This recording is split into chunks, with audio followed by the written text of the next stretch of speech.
Welcome to the Galway Races new 6-episode podcast series, Let's Be Having You Galway, relaying stories from inside and outside the parade ring. Paul Collins here. It's been my honour to chat to racing royalty and lifelong fans alike. In this week's show, stories of racing. I didn't want the game to finish me. I wanted to go out on my own terms. I wanted to go out the day I wanted to go out. And even stories of romance. I said to my dad, I'd met this really nice guy called Davy Russell, and my dad said, is he a jockey? And I said, no, this lad's not a jockey. No, he's not a jockey. No, he's from Cork. And that was fine. And a couple of He's hours. working in Musgraves in town, is it? Yeah. So I went away and my dad called me. The 6 o'clock news was on. And Dad had paused the news and he said, Edelle, is this the guy? Welcome to the Let's Be Having You podcast with racing royalty in studio today. They're the Harry and Meghan of racing, or something like it. We're delighted to welcome the man who has won it all in racing, Davy Russell. Welcome, Davy. Thanks, Paul. And we're delighted to welcome your wife, Edelle, also. Welcome, Edelle. Thanks, Paul. A Galway woman, Yes. only up the road, Yeah, not far. Portumna. Yes. And while, Davy, we want to get the inside track, so to speak, on Galway and the festival and everything else, the meeting of Edelle and Davy is a pure love story altogether, Davy, isn't it? It is. It's just one of them things that probably you'd see in a movie scene. You know, beach, bathing suit, sandals, speaking a light, walking across the... Who'd play you in this scenario, by the way? Looking along the lines of Brad Pitt or... Edelle's going to choke on the water there now. She'd have to get in sick. Zeke. So go on, paint the picture, Davy. Well, it was actually a great crack. I rode on the Monday. I think I rode a winner actually on the Monday. From my dad owned it with Paul Duffin. Tom Mullins trained it, so the farm wasn't good, and I'd no ride on the Tuesday. So I decided to go to town Monday night, and I met up with Derek O'Connor and a few lads, and there was a few of the Limerick hurlers that were after getting knocked out of the championship were there. And, God, that long ago? Yeah. They actually started winning. I felt sorry if they were good hurlers now, and one of the lads was retiring or something, so they said they'd give him a send-off, and so we were inside in the hole in the wall, and I was staying out in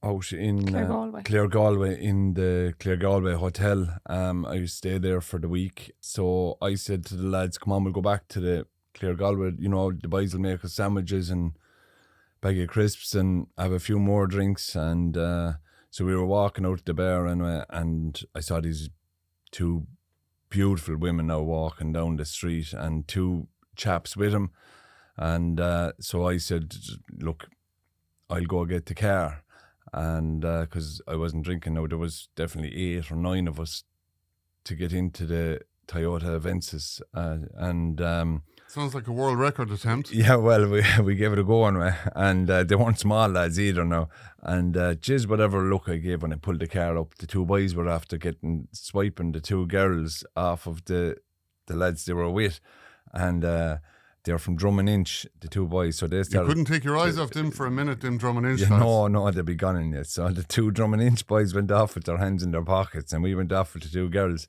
and lucky enough, one of them was Edelle, and we went back to the hotel, and the rest is history, as they say. So let's get the real story, Edelle. No, that's it. I know, that's it. That is it. Yeah, no, I went to the Galway Races on the Monday. It was my dad's birthday, and he's a huge fan of the Galway Races, and my parents it was an annual thing every Monday. They'd travel in together, and I was after being away for a while. Where were you? I was in America. Go away. And what was going on over there? Just travelling. Yeah, just travelling. Any reason you went to America? No, just wanted to get away and have a break.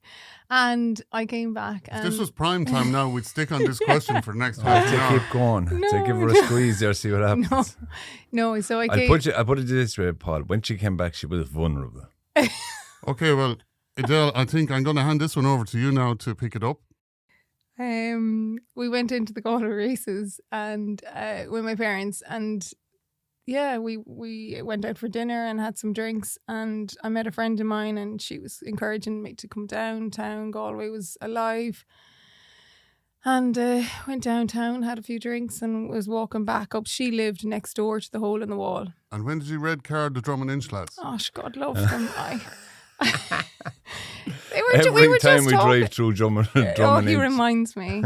Yeah, he reminds me. But they were lovely lads. No, we were just One of them wasn't Seamus Callanan, was it? No.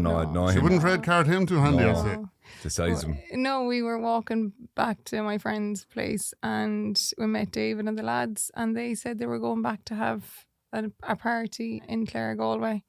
And we miles from the hole in the wall. We were right beside my friend's place, but yeah, we hopped in the car and went with them. And did you have to ring the mother and father then saying, hey, we're after meeting a load of lads? No, it's actually mad. The next day I was at home and I said to my dad, I'd met this really nice guy called Davy Russell, and my dad said, is he a jockey? And I said, no, this lad's not a jockey. No, he's not a jockey. No, he's from Cork. And that was fine. And a couple of hours. He's working in Musgraves in town, is it? Yeah. So I went away and my dad called me. The 6 o'clock news was on and Dad had paused the news and he said, Edelle, is this the guy?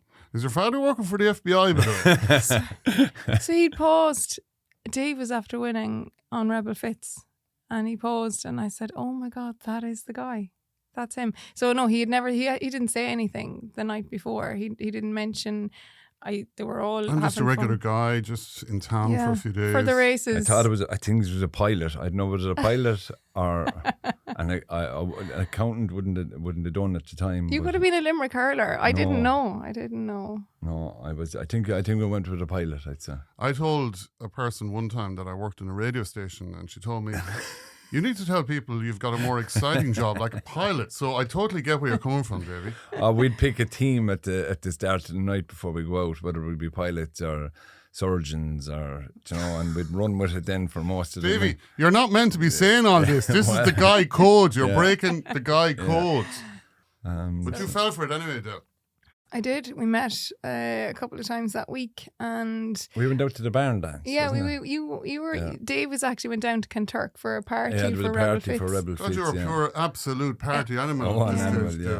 And he drove back from Kenturk to. There was a barn dance outside Portumna, and myself and all my family. It was a fundraiser, and we went out there, and Davey arrived on, and it was a great night. So yeah, just. And when did you know? Edelle, did he have you walking down the street? Did he that night? She knew. Did he have you at? I'm an airline pilot. No, it was it was actually a couple of weeks or months. Somebody addressed us as saying, "How long are you together?" And I was like, "Oh my God, are we together?" I'm actually getting a frog in my throat. So he said, yeah, he said, did you have some fun today? And I said, a great crack today, which is. So he said, will we do it again tomorrow? And that was. And here we are today. Here we are still having. And I mean, Paul, we went out in Galway last night. And I don't know if you remember, I laughed and I laughed and I laughed. And it was lovely. It was really like coming back. It felt like home. Yeah, it did. Yeah, it did. And you're living in Youghal now? Yes. And what's it like watching your now husband on television with ambulances chasing him around when he's racing? I was okay watching him up until he had the fall in the Munster National. I always had it on in the kitchen. The children were always watching it. But the fall in the National, that changed. I couldn't watch him then. I could watch replays. I could check the results. Once you knew he was safe? Yes. I could see if he's finished, regardless of position. If he'd fallen, I'd always check to see, did he ride in the next? But I couldn't watch him live. I haven't. We went to the Grand National with the children and Davey's riding. How many do you have? 4 children. And I brought the 4 of them, Dave was riding, and I looked at the ground for the entire race. How were the kids? What are their names, by the way? Lily, Finn, Liam and Tess. And when Dave was retiring, they did say they were disappointed that they wouldn't be able to see him. Which time? Both. Get in ahead of me, Davy. Yeah, so they they would watch him. They adored. But the point was, sorry, when he was retiring, they were disappointed they wouldn't be able to watch him anymore. But I said we have lots of videos, you know, and they're able to now work Google, and they can go on YouTube and watch all his wins and all it's the safer stories. as well. It is safer. And Davy, I suppose life changes, doesn't it? Because you've now got a family, you've 4 children, and I suppose being brave and willing to take the chance at a jump or whatever. I mean, you know, you do have ambulances chasing you around. It never really bothered me much now, to be honest. Do you know, I've been doing it, I've wanted to do it since I was about 8, and I've been doing it since I was kind of 17 or 18, you know, flat out. And to be honest, it never really bothered me much, you know, ever. And it was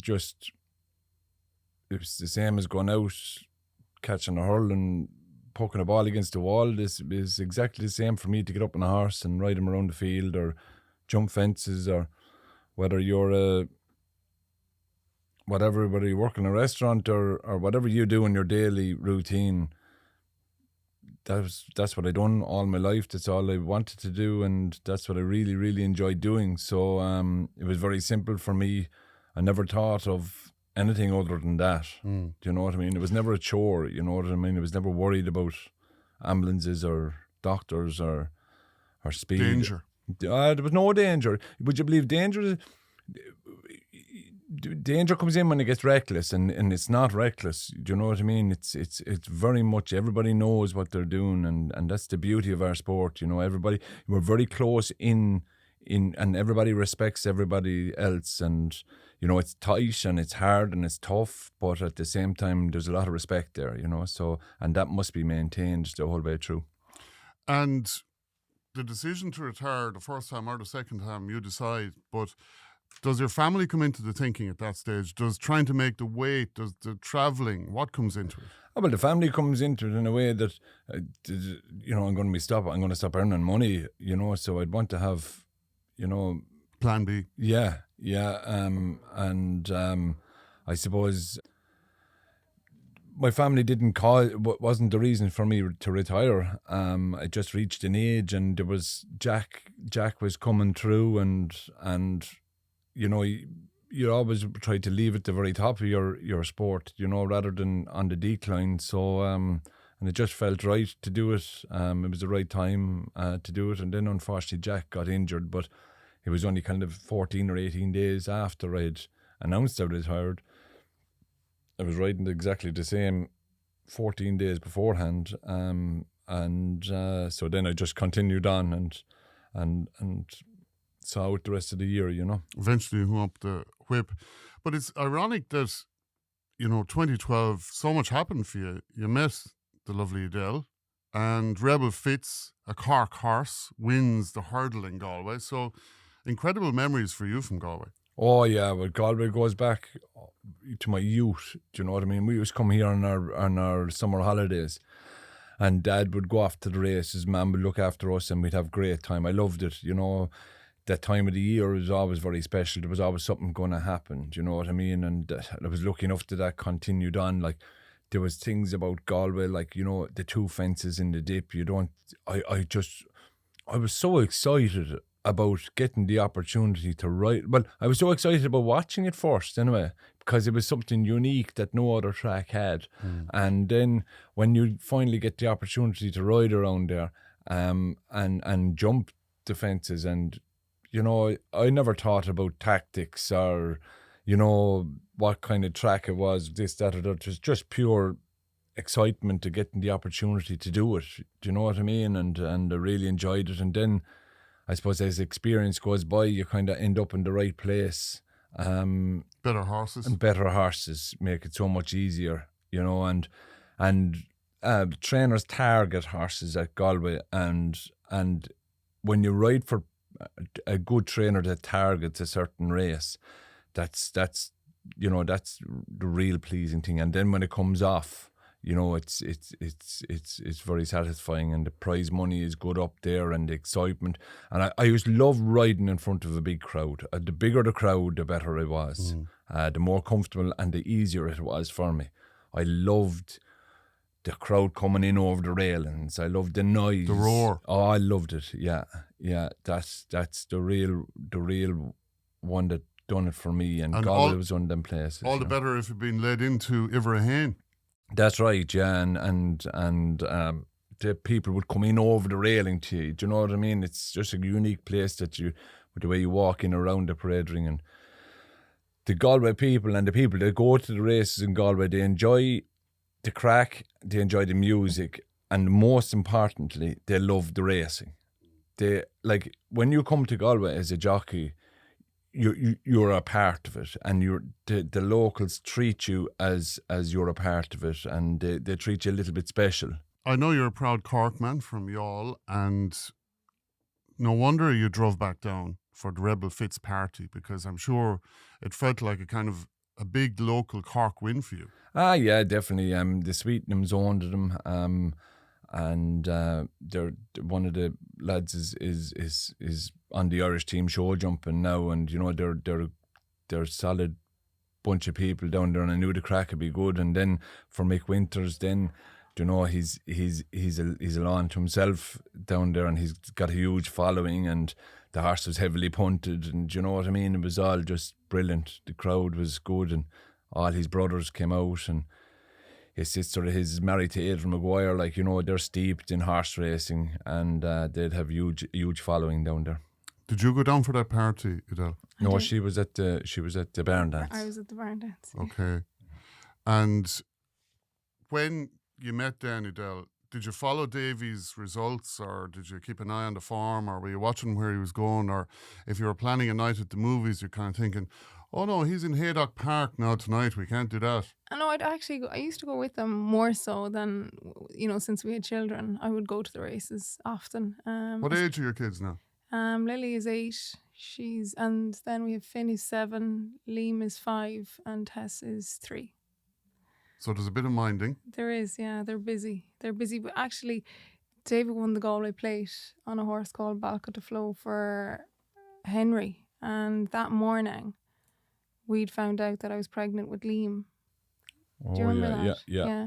So I used to attend, my GP was actually here in Galway, and that was confirmed that morning. So people didn't know, but like when he won the Galway Plate, like it was just one of the best days for us. It was actually a big difference. It was the first time I started getting back riding for Jigginstown as well.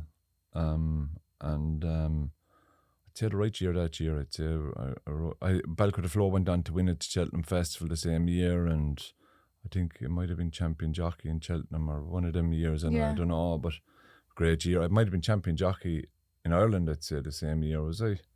2017, 2018, I think you're right. Maybe, yeah. So, you know, it was all good, and Liam is, Jesus, a gas man. Oh, God. If you're looking for him, you have to look up, anyway, because he's a devil to climb a tree. I've never seen anything like him to climb a tree. He's a monkey, anyway. He's taken after the father. So. Oh, jeez, he's a gas man, yeah. He's wild as a March hare. That's crazy. And did you convey the news that morning? No, I was only a couple of weeks, so right. I didn't say anything, but we were ecstatic. Like wow. That was, but I'm just saying, like, we met at Galway. You know, there was just Galway was special. Before we had the children, I used to come to Galway every single year, and we brought the children to Galway, especially on the Sundays. And we'd stay out at home in Portumna and commute then in, and the children would have free rein out in Portumna, in their grandparents' house, and then come into the races. But no, especially my parents would come, as I said, Mondays, and you know, maybe another day during the week. But it was lovely. It was just great memories. How is it now? I mean, you know, take us back to when you were coming in as a local and compared to now. I mean, you have kids now, so you're probably watching for the ice cream machines and the hurdy-gurdies and things like that. And they make a difference. They do. You know, I was saying it to... where did we go recently? And they... Punchestown maybe, was it? Oh my goodness, they had like so much to do there for the children. So before that, I would have been at the parade ring, you know... Like, you'd have been in the bar. I was just going to say it. But champagne tent. You got there, champagne tent, yeah. And what about the goonas and everything else? Is there a lot of thought put into that, or is it just look into the wardrobe and whatever's there? Yeah, I suppose it changes. You have to be practical. The heels might have to stay at home if the 4 children are coming. But no, the children love it. And to be fair, our children are real outdoor children. They're up in the mornings and they ride their ponies and they're busy in the yard with David. They just want to be part of, whatever he's doing in the yard, feeding horses, mucking out, taking horses off. We're lucky enough to we foaled a lot of mares this year now, and you have your own yard now, Davy. Yeah, we're breeding horses and selling horses and prepping horses and things like that. But usually mares for some reason are always foaling at kind of 3 o'clock in the morning, 2 o'clock in the morning. But for some reason this year, a lot of the mares foaled in around 7 o'clock in the evening, 8 o'clock in the evening, and the kids. And there was one foaled early in the morning at kind of 7 or 8 in the morning. The kids were up and they got to see the mares literally foaling. And they were part of the whole thing and the excitement of it. Do you know what I mean? And, as much as you can teach someone something, and put it down on paper or on screens and show them things, you can't beat being there and practical. And when things go wrong and when things go right, the different results. And, hopefully it'll become second nature to them by the time they'll have to go and do something themselves. Well, you're passing on your love of the horse. Yeah, and the experience of it, and it's an experience you can't replicate, outside of the real life experience. It's a real life experience, and you have to be there. And there's certain rules with horses that I told them from a very young age, that there are different parts of a horse you can stand and they can't hurt you, because it's all about angles with a horse. So if a horse's head is turned in towards you, its backside has to go away from you if it's going to try and kick you. It's just mathematics, they can't do it. So once you keep a horse's head turned a smidgen in towards you, if they go to lift a hind leg, they're going to go away from you, not into you. But if you have a horse's head straight or moving away from you, it's very easy for them to swing in and get you. Yeah. So it's all about angles. And if you stand at there's a certain part of a horse you don't go behind because they can't get you. Do you know what I mean? And they wouldn't get you out of malice. It's just, eventually over time, it's in their nature. Yeah. And that's the top tip, Davy, apart from what's going to win at Galway 2023. For lads listening who wouldn't be as experienced in horses as yourself, that's an unreal tip altogether. But come here, Davy, talk to me about getting around Galway. Like, you've got around the world's best jump tracks. What is the Davy way of getting around? So do you take it easy? Do you know when to press the button? Yeah, well, look, it's all about feeling different types of horses. But I suppose the one thing, you have to be on the bridle in Galway, wherever that is in your position in the race. But if you're not on the bridle, if you're coming off the bridle early, letting the horse run free. But when you say on the bridle, you mean holding the reins tight? Yeah, but we'll say that the horse is running within themselves, within their comfort zone. Yeah. But if you're out of your comfort zone early in Galway, you need to come back out of the ruck, if you know what I mean, and then take your chances to where you're going to get the route up, and then in an ideal world, you'd want your boot in over the inside railing for me. But then there's a lot of hard luck stories and things like that. But at the end of the day, you'd want to be up handy, away from trouble. But that's easier said than done. If you have a horse, if you jump out handy in a race and you don't travel there, then that's an awful place to be. Do you know what I mean? There's fellas who are going to be winging by you like motorbikes. And for me, it was always have your horse within his comfort zone, wherever that was. And as you well know, the ground can change so fast in Galway. A shower of rain, you could get heavy ground, and it's very hard to make up ground around Galway. But I find on good or better ground, if they go a gallop, the race can be run fairly. But if they don't go quick in front, there's only one place to be, and that's in the first 3 or 4. But if they're going a good gallop, you can ride a normal race. You can come from anywhere. They can get racing a bit early around Galway because it's downhill for a lot of the way, for a long part of the race, and then you've that severe climb up. So if they get racing, if they start moving up the pace too early, around and you get involved in that, you're not going to get home. So you have to make them decisions. You have to balance it. And like, I mean, in a typical week, being a top jockey, you're going to have scores of opportunities to ride and whatever is in your book that week. You're probably not going to know the horse from previous races, or maybe you are. So therefore, when you arrive into the parade ring, you throw on the new silks, you walk out, you meet the owner and the trainers and everything else. Like, what instructions can they give you? Are the instructions important? It's very brief. You know, they could ruin it for you, or they can make it for you. Some people are just brilliant at reading races. Like Arthur Moore could give you a plan A, B, and C, and every one of them would be right. And then some fellas could just say the wrong thing at the wrong time, and it would upset the whole equilibrium of they just wouldn't know what would be going on. They'd be guessing. Name and shame. No, well, I'm joking. Yeah, I'm joking. but it's like some fellas just have it in their head that, oh, you need to be handy, and without looking at the form or looking at where the pace is coming in the race, or who's going to make it, or who's going to. But grand, you need to be handy if they're going to go slow. But if you jump out handy and they're going helter-skelter, you're not going to last. Do you know what I mean? So instructions is a brief period of time that you have. And you have to make the calls yourself anyway. When you're That's in it, really. It doesn't matter. Yeah. No matter what instructions you get, you have to. It's all go and feel now. It's all feel from what the feel the horse is giving you from when you leave the parade ring to when you cross the finish line. Edelle, did you ever get into show jumping, or did you ever have any kind of horse connection before you met this lad?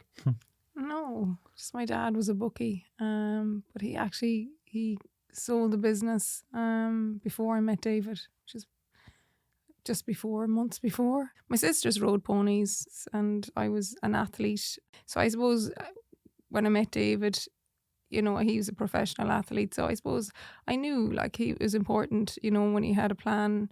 His diet was important, you know, his commitment, you know. I could understand it from that I was an athlete before, but I was pole vaulting, so it was slightly different. Pole vaulting? Yes. Is there a big pole vaulting community in Galway and Portumna? There was, actually. I was part of a really good club called Bursacane. It's just over the bridge in Portumna. On the right side of the bridge in Yes. Portumna. Well, my dad was from Bursacane originally. So, I was pole vaulting and then actually gave it up just before I met Dave. She didn't. You actually went back and done it. Once I did. Yeah. She had Lily and Finn on the side of on the grass. I'll never forget it, on the grass, and she was out pole vaulting in a competition. Yeah. Where was that? That was actually for Galway. It was the Mazda League down in Cork, and Finn was only a couple of weeks old, and I remember pushing the double buggy across the Mardyke in Cork and carrying the poles on my shoulder. Wow. I'd say it was a picture. And yeah, they asked me. The flats on that day. Yeah, and they asked me. They said, "Will you just take one jump, clear bar? We'll get the points. We'll win the league." And then, of course, when I jumped once, then I was like, go higher." I just the drug and. Did you get the points? I did. Yeah, we did. God. Yeah, so that was I'd say the last time. But yeah, I was pole vaulting, but I was living in Renmore, and when I was going out with David and. One morning, he went out the garden and I heard this tapping on my bedroom window, and I opened the window and Dave was down the bottom of the garden carrying the poles upright on his like ready to go, and he said, "Open up the window, I'm coming in." Romeo and Juliet kind of style, do you know what I mean? So I did close the window because he would do it. He would, and I said he would actually go straight in the window. So, and God, that'd be an awful story to say why he wasn't racing the next day. Hilarious. What was your one's name that dropped down her hair? Rapunzel, yeah. It's kind of that kind of. Wow, very romantic fella you have here, Edelle. Yeah. But going back to family life and Davy trying to mind himself and make the weight and everything else, like practically then, how does that feed into going down to the shop and doing the weekly shop and everything else? Like we'd all eat the same, you know. Dave is very disciplined, you know, and would eat very healthy. No Swiss rolls and things like that? No, he would. He loves jellies and sweets, but in the mornings now we'd have eggs. But the 6 of us would have hard-boiled eggs. There'd be no choice. We don't do menus. And then in the evening, we'd all have a proper meal. So no, hard to bake the bacon cabbage, to be fair. Yeah, we'd keep it simple. But David, yeah, he had a sweet tooth, but maybe more so on the way to racing. He would sweat in the mornings, or if he'd warn me on the Wednesday or Thursday, look, I'm doing 10:10 or 10. And would he be cranky then if he was trying to make the weight? We'd allow for it because he'd sort of stay out of everybody's way. Everyone had known. Once I'm left alone, you see, do you know what I mean? But if you told me that microphone was black, I'd say, there's a bit of gold in it there, do you know what I mean? So trying to find a row with someone over something, do you know, I was terrible. But he'd apologise on the Wednesday before the Saturday just to tell me what was coming. It's just collateral damage of Davy's job. Yeah. I know, and then, trying to make weight and then trying to, I know when he's racing, he's trying to think straight and, the slightest, mistake or, if he made the wrong choice, the implications can be or if you don't make the weight, you're not in the race. Yeah, and we'd always be, and we actually never had a weighing scales in our home ever, and I think I bought one once and you told me to get rid of it. Yeah. So we never had one, and you'd always sort of guess, or you'd have an idea how your weight was yourself. And somebody asked me recently, what's David's natural weight? I don't know. What is it, Davy? Find out in a couple of weeks' time. Give me another couple of weeks. You'll be chumping the Haribos there up and down the motorway. And you never got into, even still, you're not into show jumping or jumping up on a horse or with the kids now? We do. We go every weekend now. It's actually lovely, and that's the highlight of David's retirement. Trekking. Yeah, we got a horse lorry and we bring the ponies away and the children every weekend. We actually today now we've to enter the ponies for the weekend. We have 2 that are riding ponies and doing really well, and then we have 2 that come along and watch the 2 younger ones. But it's, you know what, Paul, I make the picnic and we bring the picnic, we bring the children, and it's the simple things. We go and David, helps the children with their course, and Lily won a competition last weekend, and we're so proud of her. She's only 8 and wow. she's a natural. Like she's beautiful to watch. Yeah. And we couldn't do this if David wasn't retired. So I suppose stages, everything comes, naturally now, and it's a great part of our world now with the children. And you're still involved, Davy, with horses, and that must be something that keeps you, I suppose, excited about life as well as your family and friends and all you've achieved. Oh yeah, definitely. Look, all my friends are in the industry. Do you know, I have very little friends outside of it. So and. Yeah, I just love being around them. It's all I know, and it's all I'll ever know, really. And you managed to get a Galway woman down to Youghal. Edelle, I don't know if we have enough time to discuss the implications, how he did it or whatever, but Davy, I want to know off you first. How did you manage that? It was tough going, no, I can tell you that. She wasn't that inclined to come down, but no, we built a beautiful house and we have a lovely family now, and I'm a mile from the sea, and I just love living in Youghal, would you believe? And is Perky's Fun Fair still on the go? We went on a date there, actually. Yeah. It's a good spot. Hold on, give me that again, Edelle. Where did you go on a date? We went down I think it might have been raining or something, and the beach wasn't an option. So we went to Perks, and oh, sure, I was so impressed. He was just, the arcades, you'd know them. Like, he knew, when you were a child, this is where you grew up. So I was going around, and the music and the lights, and we were just... This sounds like a Kylie Minogue video. I know, it actually it was a good date. It was really good. A bit of fun, and you can always...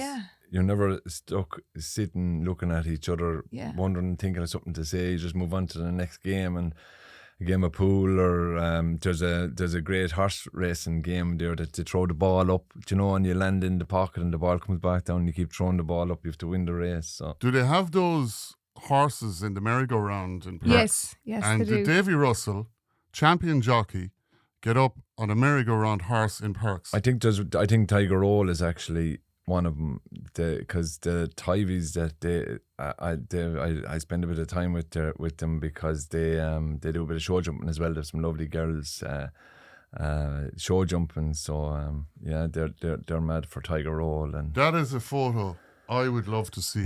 We have one. The man who rode Tiger Roll to victory is on the horse called Tiger Roll in the Parks Fun Fair merry-go-round. Come on. We do we'll get it done. We'll get it. Someone's going to get that done. Tiger Roll, what a horse, Davy. I was balling seeing you win that big race. Yeah, he was something special now. He was very special to me, and for a number of different reasons. Do you know what I mean? He won a Triumph Hurdle and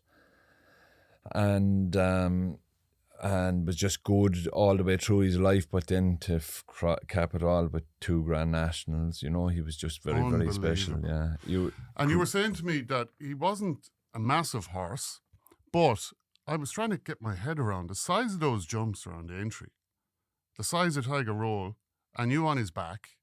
That's breaking the laws of physics, I would say. Yeah, he's literally some of the fences, he's jumping his own height. Do you know what I mean? At kind of, 30 odd miles an hour or 40 odd kilometers an hour. And he's just so clever and nimble with his feet, but he doesn't give you a great feeling like he's jumping him, but he jumps him his own way and he gets to the other side and he was scamper away at the back of him. He was wicked fast, so he was shocking quick through the air. He was like a cat through the air. Like a tiger, so to speak. Yeah, exactly. And he just loved, again, the bigger the day, the better he was. A wet, sloppy old day around Navan wouldn't excite him too much now. Or many, to be fair to the people of Navan, but you're in Aintree, the world's greatest steeplechase. Yeah, he was come alive. A lot of horses would melt under them circumstances, but he was growing inch. He was growing inch around there. He'd go around with his chest out. Do you know what I mean? Is that the pinnacle, Davy? Is it to win a Grand National? I spoke to Rachel Blackmore a while ago and we talked through her Grand National win, an incredible achievement for any jockey. But for you, where does that sit? Well, sure, it's hard to keep going on about it and say that it's a dream, but it is the race why a lot of people are attracted to our sport. It's just so unique. And then it has the biggest number of horses running in it as your opposition. And then the fences are such a challenge. Many variables. Yeah, and to complete a Grand National is as good as riding a winner anywhere else.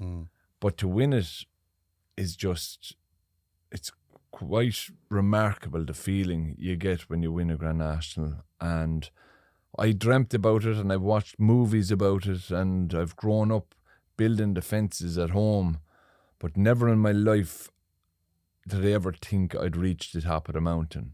Do you know what I mean? And I feel that you can be champion jockey and you can win the Gold Cups and you can win everything, but the real icing on the cake is to win a Grand National. And I suppose the one person that has done it all was AP. He done everything, and 20 odd times champion jockey, won every race there was to win, 2 miles, 3 miles, everything, but he hadn't won a Grand National.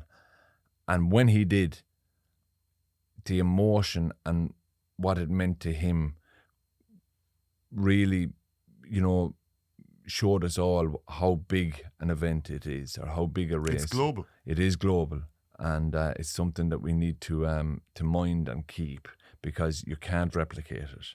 Is the secret, in the words of the Bee Gees, staying alive? Staying alive, yeah. Survival, yeah.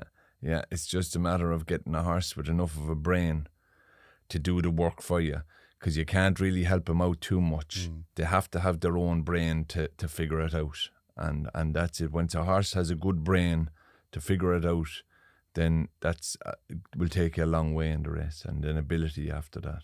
If I have a tenner on Tiger Roll, Edelle, I am going ballistic 3 fences out. If he gets round Beechers the first time, I'm going, hey, he might have a chance. And if he's heading to the winning line, I'm going absolutely out of my head. What is Edelle doing? Actually, the first time we had a photo finish, didn't we? Yeah. So that first time, Lily had sprained her ankle and I brought her to the hospital. And I knew I was leaving the hospital close to the Grand National start. So, and again, This is the reality of life. Davy's waving to the crowds, putting on the silks. But again, not from Cork. I was like driving out of Cork, going to you all, going, where am I going to stop? I couldn't contact you. And I just said, okay. I went into the Elm Tree in Clontarf. Oh yeah, lovely restaurant really nice. There on the way out. Yeah. And I went in there and I asked them, could they turn on the Grand National? And when they turned it on, they were just circling the start. I stood between two stools. Lily was at my foot, and well, how's her ankle at this stage? Liam, it's fine. She sprained it, but she's fine. And then Liam was a week old. Probably a week old. A couple of weeks, yeah. No, he maybe 2 weeks. After 2 weeks. He was born after Cheltenham. Yeah, 2 weeks. So watched the Grand National, and you balling? No, I actually watched it, but there was a big crowd around me then, and they had all backed different horses. So they're shouting on all their horses, and I'm standing there going, "Come on, Davey! Come on, my husband! Come on, my husband!" And then as he's coming to the finish, the emotion, like I know what it means for him, but like for us, like for everybody, that's and was everyone in the room then saying, "What the hell is you on?" Yeah, yeah. She must have money. On this. She must have some few pound on this horse. Yeah. You rang me from the weigh room. Literally. After? Yeah, and like maybe 10 minutes after, so I knew I was, probably the first phone call, and you were like, "Wow." It was just like this weight had been lifted off, because you were coming near the end of, you were 40, I'd say, and you were coming near the end, and for, you never know if it's going to happen. Like Davy had rode in a lot of Grand Nationals and had finished and had come second, and, but this was just, and the children at the time, Paul, now were young, like they understand more now. I was going to say, were Lily and Finn saying, "Mammy, come on, can we just stop watching the racing and go home?" No, and now like they watch replays. It could be on loop in our kitchen at the moment, and they'd stay watching it. And you must have been beside yourself, wheeling. I mean, I've spoken to a few racing people in recent years and everything else, and say Emer Blackmore, Rachel's mother, would say she can't watch the racing. All she wants to hear is, Rachel's safe or whatever in certain races, and I'm sure you're the same.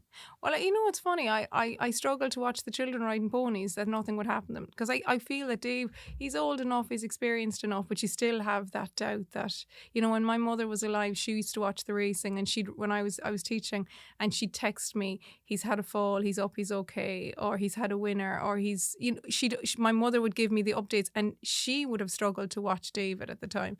So, and even at the national, when the Munster National, when David fell, like Dave would always say, "Edelle, if I fall, I will get up, regardless of the injury, break an arm, break a leg." This is gladiator stuff.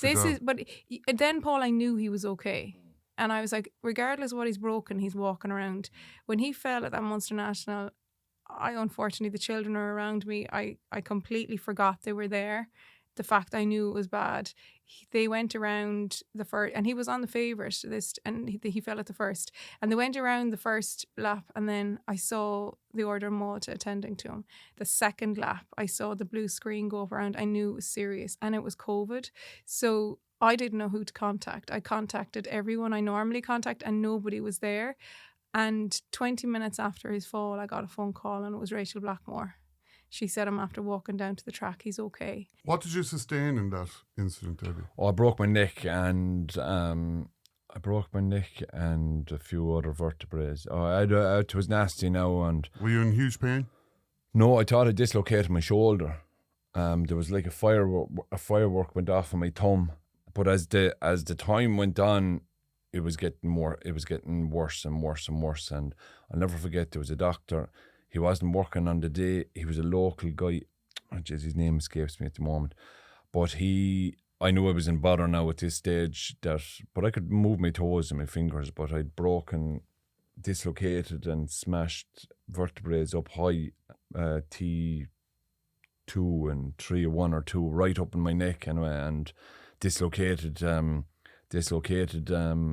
vertebrae and things. And a doctor that walked in that I recognised, and the difference it made to me was unreal. Just a familiar face, and there was just something, small little things like that. And I can remember going up, they were going to fly me to Dublin, and there was something with a helicopter, so the boys had to drive me up in the middle of the night. Wow. up, and I remember when we were going into the where was it? Where did they go? Emergency room. Where did they go in Dublin? Matt private. The Matter, and they couldn't get in. The doors were locked. We had a bit of crack. I was having a bit of crack with the two boys, but at that stage I kind of knew, look, I was going to be okay. And then the beauty of it all was the surgeon that was looking after me said he was happy that everything was going to be okay. Do you know what I mean? Yeah, And Mr. Butler, he was excellent. Yeah, he was fantastic. And there was Dr. Kira in Limerick at that day. Like, it's just, most of the time jockeys will get up and walk away, and they will say they're fine, and horses fine, horses up, horses okay. But that we knew that wasn't. Yeah, I'd always simple. been telling. It wasn't simple. But David would ring you an hour later. It's all grand. It's grand. It may not be really grand, but I suppose just and in fairness, he'd do it with his mum. And he'd do it with me, and his dad. His dad would always contact us. And what's the way back after that, Davy? Did you have rehab? Were you just that was resting? tough now. Or That was tough going. I was actually the fittest I was ever when I returned from that injury. I'd done everything: weights, physical work, hard work. I had an outstanding physio in Sean Deegan in Clonmel. He went above and beyond. 99% of the people were saying he's not coming back. I was finished. But I was never finished. I always wanted I didn't want the game to finish me. I wanted to go out on my own terms. I wanted to go out the day I wanted to go out. And I was lucky enough to do it twice. I just wanted to get back, and it wasn't happening for a long time now. And I tried and I tried and I tried.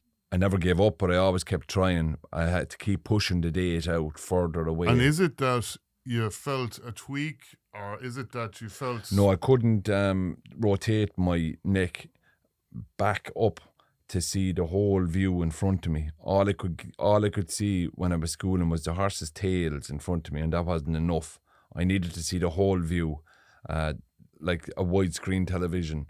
You're used to a big massive television screen at home, narrowing down to your phone. Do you know?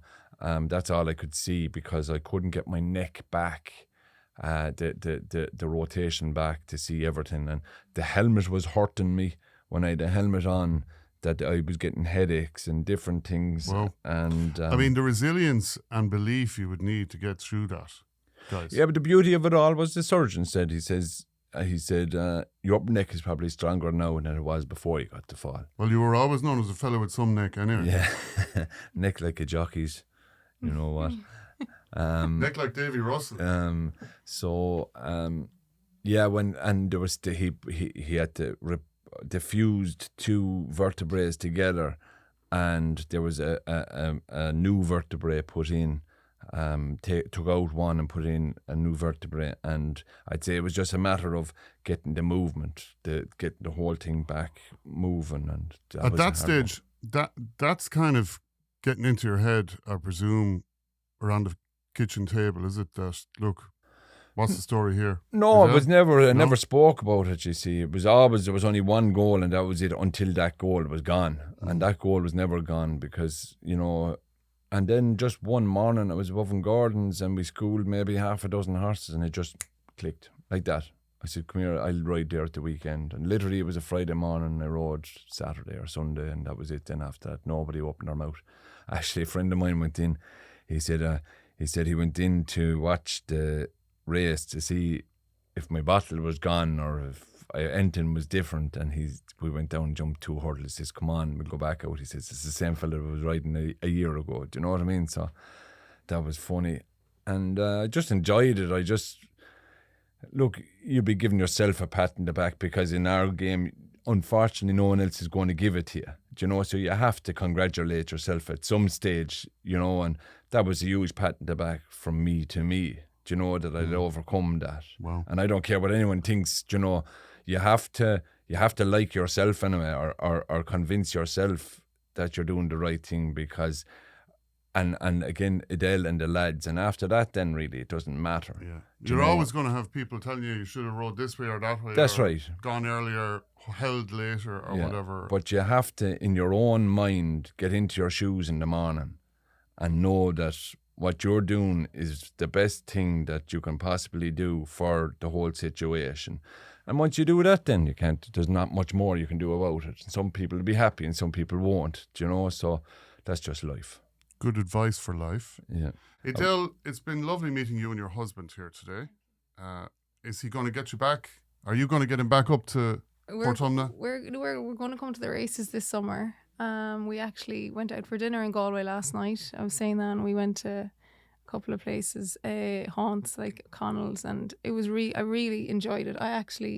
We haven't got out like that and laughed and came back to where we met. The fella sitting alongside us was we're talking to each other, thinking that your third, if you kissed your third cousin, is that too close or is it far enough away? And I was saying to myself, where else would you get it? Do you know what I mean? Like, the boys were having some conversation, and one fella said, "No, your sixth cousin," and the other fella says, "Maybe your third cousin." And I was saying, "Jesus, lads, in all fairness, like, you have much to be talking about."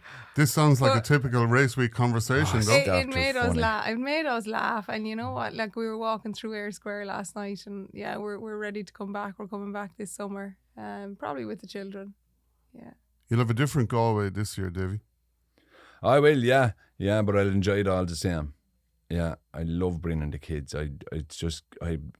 Lily and Finn and Liam, like, they're so bright and they're as good a crack on it. It is different and innocent, and I love the crack. Like, I love the sport we can have with them. And they love the sport. Yeah, and just the fun and enjoyment. And the one rule in our place is there's only one rule, and that's you must leave the arena with a smile on your face. I said, when they stop smiling, I said, forget about it. We're not doing it anymore, because if you're not enjoying it, there's no point in doing it.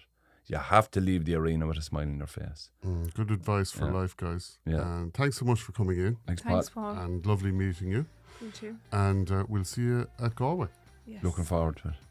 Create your own story this year at Ballybrit. The 2023 Galway Races commence on July 31st and run to August 6th.